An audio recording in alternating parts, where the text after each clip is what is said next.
એક સામાન ભરેલું ગાડું જતું હતું. રસ્તામાં એક ગધેડો મળ્યો.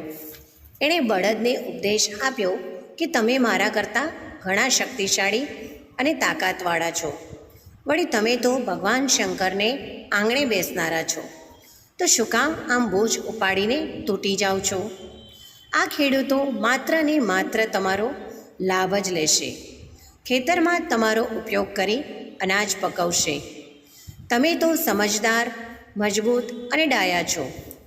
અમારી પીઠ પર તો મીઠું હોય તો મીઠું, ખડી હોય તો ખડી, જે હોય તે પાણીમાં નાખીએ અને એકદમ નિર્ભર થઈ હાલતા થઈએ.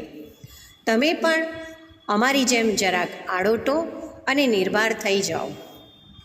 આ સાંભળી બળદોએ સરસ જવાબ આપ્યો કે અમે ગાયોના દૂધ પીધા છે, એટલે અમારાથી આ નથી થતું.